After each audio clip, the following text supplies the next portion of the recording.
heures, je reçois un coup de fil anonyme, une voix qui me dit « Salaud, on aura ta peau !»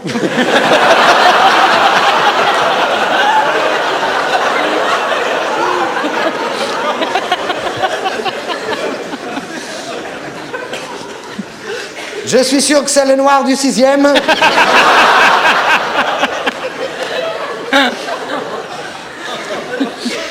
Et sur la porte duquel j'ai gravé une croix gammée à la hache hier soir.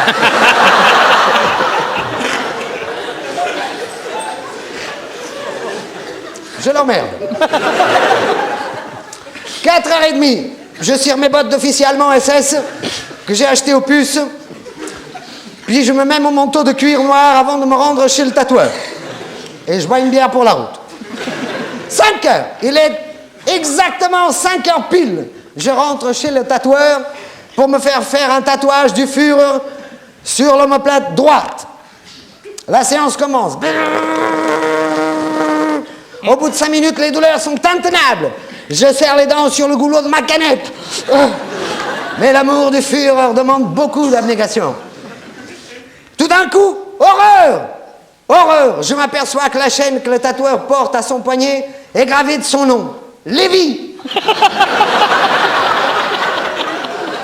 Lévi! J'ai du mal à me contenir, à contenir un cri de rage. L'aiguille me fait de plus en plus mal. Je suis torturé par un juif!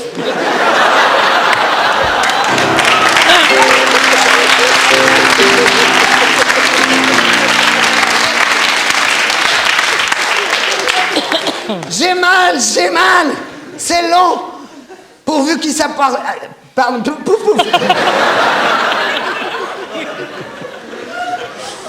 pourvu qu'il ne s'aperçoit pas de mon admiration pour les Allemands.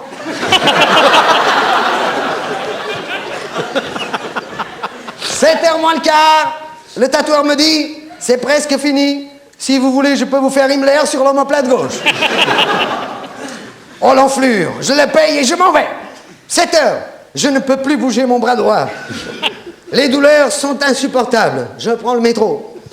Dans un couloir, une affiche d'Amnesty International provoque chez moi une haine sanguinaire. Sanguinaire. Je sors mon gros feutre noir de ma poche avec ma main gauche pour exprimer ma rage. Mais j'ai du mal à écrire avec ma main gauche. 7h30, après avoir fait des pâtés sur l'affiche, j'arrête un passant et je lui demande gentiment de marquer dessus avec mon feutre « Mort aux juifs et aux bougnoules ». Le type me demande en rigolant « Bignoule, ça prend de l'aile ?» Je lui dis « Fais ce que je te dis, ta gueule !» Aussitôt, il me balance un coup de tatane dans les tibias et un second dans le bras gauche. La vache!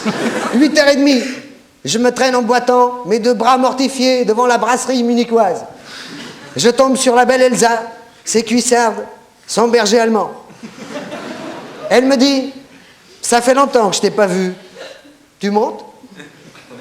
Je lui dis « Oui, j'ai besoin d'amour. » 9h, je donne ma matraque à Elsa, je m'allonge sur son matelas sordide et je lui dis « Achève-moi, salope, ça va me détendre. » Elle retire son manteau de renard, elle n'a plus que ses cuissardes et son porte-jartel et elle commence à m'écraser la gueule à coups de matraque. Je lui dis « C'est bon, c'est bon, c'est bon, ça me fait du bien quand tu me fais mal. »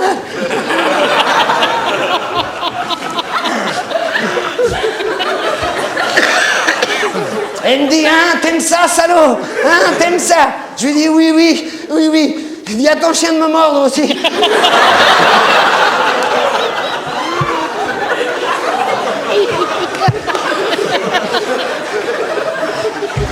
9h30, j'ai des frissons. Je suis en lambeaux, le chien ne m'a pas loupé. Mais j'ai jamais aussi bien fait l'amour de ma vie. Je repasse à la brasserie pour prendre une bière pour la route, je ne tiens plus debout. 10h05, j'arrive à 4 pattes devant la porte de mon immeuble, et elle est fermée. Et j'ai oublié la clé, merde. Et c'est compte Portos qui a fermé à l'heure.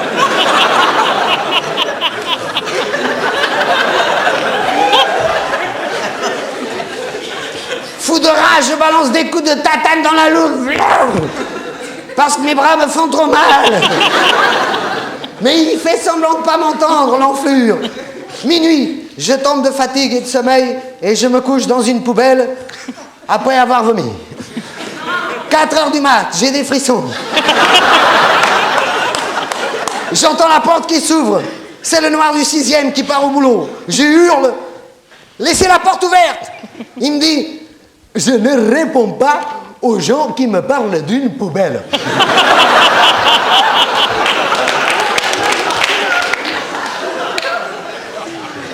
Et il me claque la porte au nez. Quel salaud! Les gens de cette espèce-là, faudrait s'en débarrasser une bonne fois pour toutes.